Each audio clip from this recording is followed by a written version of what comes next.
अस्सलाम वालेकुम व्यूअर्स, मैं हूं कायरोप्रैक्टर असद मिर्जा। आज हम इस वीडियो में बात करेंगे back pain symptoms with movement. ये इतना इंपॉर्टेंट टॉपिक है, आप सब ने ये सारी प्रॉब्लम्स जो मैंने लिखी हैं अपनी एमआरआई में लिखी देखी होंगी। अब ये एमआरआई में सारी कॉजेज होती हैं आपकी प्रॉब्लम की। अगर आपको बैक पेन हो रहा है या लेग पेन हो रहा है तो यही कॉजेज होती हैं जो आपकी एमआरआई में मेंशन की जाती हैं। अब कई पेशेंट्स में पता नहीं लगता कि वो अक्यूट कंडीशन में है या क्रॉनिक, मतलब ताज़ा प्रॉब्लम आई है या पुरानी हो गई है। अब मैं आपको समझाऊंगा कि एक मूवमेंट से कैसे पता कर सकते हैं कि हमें इनमें से कौन सी प्रॉब्लम है।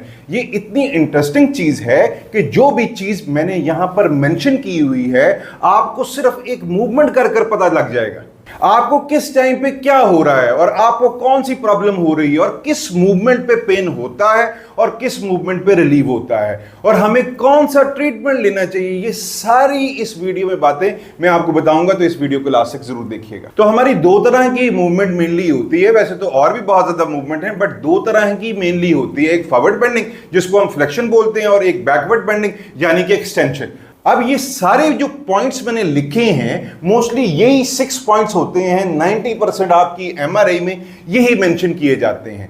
अब मैं आपको बताऊंगा कि इन प्रॉब्लम्स में फ्लेक्शन पेनफुल होता है या एक्सटेंशन पेनफुल होता है, जिससे आपको क्लियर हो जाएगा कि जो हमारी एमआरआई में मेंशन किया हुआ है मेरी मूवमेंट में सिम्टम्स उसके साथ मैच कर रहे हैं या नहीं कर रहे।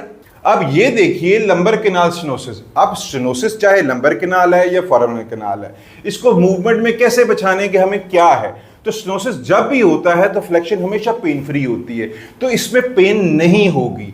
और जब भी हम एक्सटेंशन में जाते हैं तो उसमें हमें हमेशा पेन होगी। जब किसी को स्टेनोसिस हो रहा है तो उसका मतलब है कैनाल नैरो हो रही है।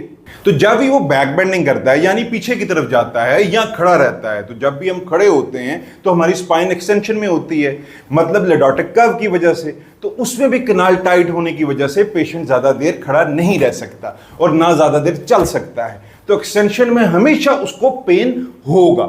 और फॉरवर्ड फ्लेक्शन में जब भी वो बैठ जाएगा या पेशेंट खुद ही चाहेगा कि चलते चलते वो बैठ जाए क्योंकि उसको रिलीफ मिलेगा। फॉरवर्ड फ्लेक्शन में आगे झुकने में पेन फ्री होगा लंबर कैनाल स्टेनोसिस में। और एक्सटेंशन में जब भी वो पीछे जाता है तो पेन आती है। तो ये आप सिंपल सी मूवमेंट से पहचान सकते हो कि हमारे सिम्टम्स कैसे हमारी प्रॉब्लम के साथ मैच कर रहे हैं।